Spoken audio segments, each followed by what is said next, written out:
with more complete coverage from across Southern Nevada to where you live. This is News 13 inside Las Vegas, live at 5. Two breaking stories right now on both sides of the valley. In the east, thick smoke filling the sky. A large brush fire burning in southeast Clark County.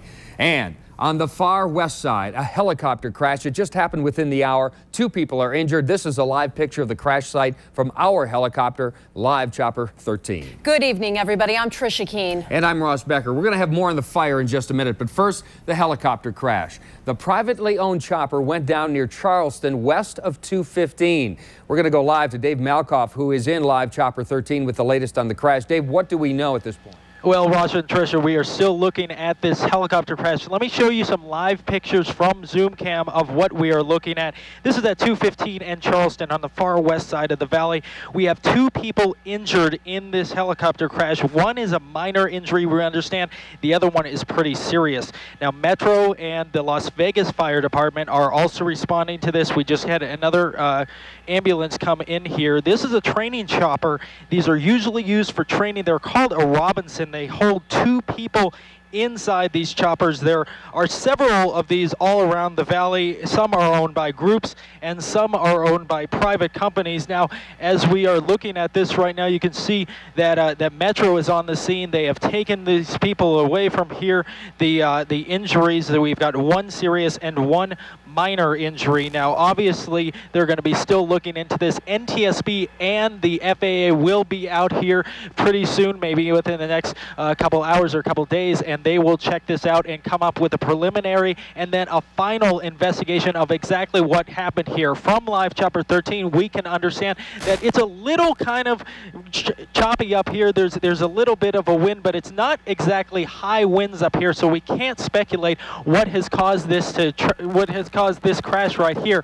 So in Live Chopper 13, I'm Dave Malkoff. We'll follow this all day.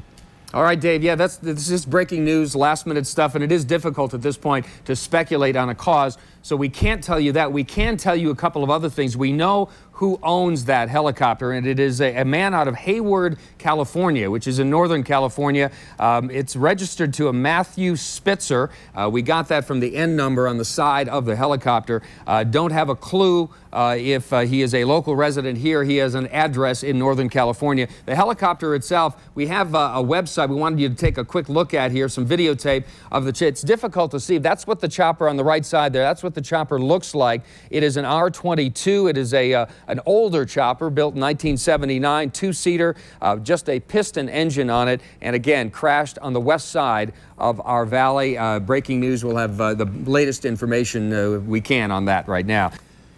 All right, before we leave you tonight, we'd like to give you an update on that helicopter crash we showed you at the beginning of the program. That's right. It went down in the area of Charleston and 215. Dave Malkoff has more for you right now. Yeah, Tricia, let's get right to the pictures of this chopper crash. This is a training chopper, and we know more about these people who are injured. A 32-year-old man who is in fair condition, a 26-year-old man who is in serious condition. This is called a Robinson. It's a 2-seater. Now, on every single helicopter, including Live Chopper 13, there is a tail number. From that tail number, we've decided that this is owner Matthew Spitzer out of Hayward, California, and the operating company is Silver State Helicopters. We've heard that from Metro.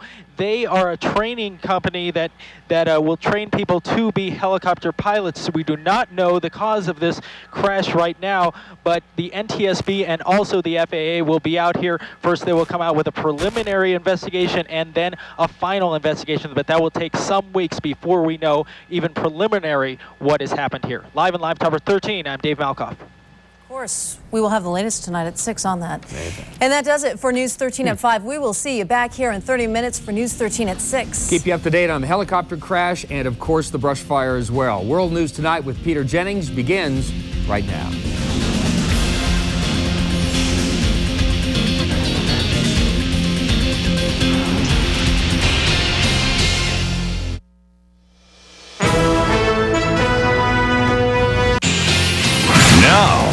With more complete coverage from across Southern Nevada to where you live, this is News 13 inside Las Vegas, live at 6. Finally, a final decision on how much we're going to pay for power. The Public Utilities Commission rules on Nevada Power's proposed $922 million rate increase. Plus, you heard the chilling 911 tapes of an elderly woman shot while on the phone with a dispatcher. Today, the verdict is in. And black smoke covering the Southeast Valley, all from a brush fire burning. But first, some breaking news. I'm Trisha Keene in for Kathy Ray. And I'm Ross Becker. There has been a helicopter crash and 2 people are injured. Now, here's a map of where it went down. It was in the west part of the valley, right near Charleston and the 215, the Beltway. News 13's Dave Malkoff is in our helicopter, Live Chopper 13, over that crash site. Dave, what's the latest there? Well, Ross, we've been following this all night long. This is a chopper crash on the far west side of the valley. It's 215 and Charleston. You just showed that map. Let me show you some pictures that we shot before of that chopper crash. Now, this chopper is actually a training chopper called a Robinson. Holds 2 people inside it. We have learned that a 32-year-old man is in fair condition. A 26-year-old man is in serious condition from this. Now, these will be a private owner or it could be a company. What we have learned from the tail number of this aircraft is that it is operated by Silver State Helicopters. That is a training company that will train people to become helicopter pilots. Now, back here in Live Chopper 13, we can tell you that it has been a little choppy up here, but not very windy. So we don't know what has caused this. That will be up to the NTSB and the FAA. They will make their recommendations of what actually happened, what brought this chopper down on the far west side of the valley. In Live Chopper 13, I'm Dave Malkoff. All right, Dave, breaking news, and we've just gotten additional information that the trainee in that chopper was behind the stick of the chopper and that it was an auto-rotation exercise. That is, if it is going to crash, it auto-rotates down and tries to land softly. Obviously, that exercise went bad, and it left that chopper seriously damaged. We do have a picture of what this model helicopter looks like intact. You take a look at it now. It is a standard Robinson R22 chopper. This is an industry picture of it. It's a small 2-seat helicopter powered by a piston engine, and it is used for pilot training. According to the NTSB, the model was involved in 334 crashes in the United States from '79 through '94, nearly all of them caused by pilot error.